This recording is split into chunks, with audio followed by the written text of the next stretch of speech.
शहर में एक बहुत खुशहाल घराना था। इस घर में रमेश अपनी बीवी रमा, अपने 3 बेटों विक्रम, रवि, अजय और बेटी दीपिका के साथ बहुत अच्छी ज़िंदगी गुजार रहा था। विक्रम जो कि एक बहुत अच्छा इंसान था, लेकिन उसके छोटे भाई रवि और अजय इंतहाई लालची किस्म के इंसान थे। विक्रम जो कि बहुत मेहनती शख्स था, उसने सोचा क्यों ना घर का खर्चा उठाने में अपने बाप का साथ दिया जाए। उसने अपने बाप से कहा, पिताजी, मैं सोच रहा हूँ कि एक गाड़ी ले लूँ और उसमें सामान बेचूं, ताकि घर का खर्चा उठाने में आपकी मदद कर सकूं। लेकिन मेरे पास गाड़ी लेने के लिए कुछ पैसों की कमी हो रही है। अगर आप मदद कर दें तो मैं एक गाड़ी ले सकूंगा।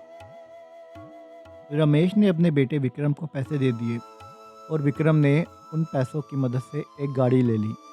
अजय और रवि को ये बात एक आंख भी ना भाई, लेकिन वो अपने बाप के सामने कुछ ना बोले। विक्रम ने वो गाड़ी एक कंपनी में लगा ली और उनका सामान बेचना शुरू कर दिया, और साथ ही घर की ज़रूरियात पूरी करने में अपने बाप का साथ देना शुरू कर दिया। विक्रम के कमाए हुए पैसों से रमेश ने दीपिका की बहुत अच्छी जगह शादी कर दी और साथ ही विक्रम की भी शादी कर दी। कुछ समय बाद अजय और रवि की भी शादी हो गई और उनकी बीवियां भी घर आ गई। विक्रम जो कि काम के सिलसिले में शहर चला गया था, वहाँ किराए के घर में रह रहा था। कुछ समय बाद रमेश और रमा का एक कार हादसे में इंतकाल हो गया।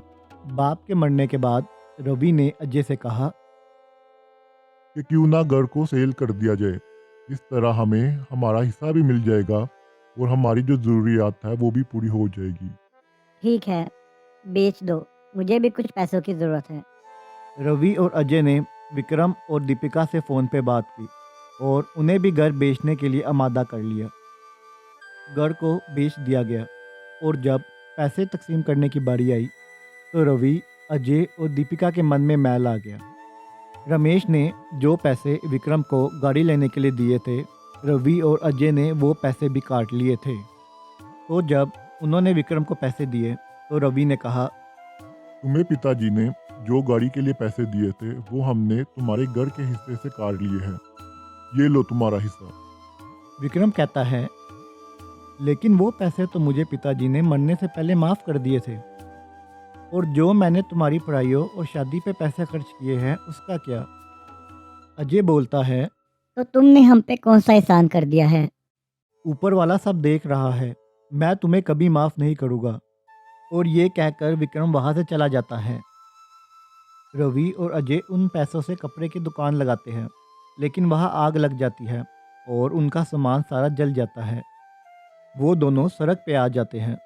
एक दिन विक्रम का पुराना दोस्त उससे मिलता है और बातों ही बातों में विक्रम को अजय और रवि के हालात के मुतालिक बताता है कि कैसे उनकी दुकान में आग लग गई और उनका सारा सामान जल गया। विक्रम अपने उस दोस्त से रवि और अजय के नए घर का पता लेता है। विक्रम अजय और रवि के घर जाता है। वो दोनों इसको देखकर शर्मिंदा हो जाते हैं और ज़ोर ज़ोर से रोना शुरू कर देते हैं और उसे कहते हैं, हमें माफ़ कर दो, हमने तुम पे बहुत ज़्यादती की और तुम्हारा हक भी खा लिया। हमें इसी की सज़ा मिली है, हमें माफ़ कर दो। विक्रम अजय और रवि को माफ़ कर देता है और नई दुकान बनाने में उन दोनों की मदद करता है, और साथ ही वो एक दूसरे से राब्ते भी बहाल कर देते हैं।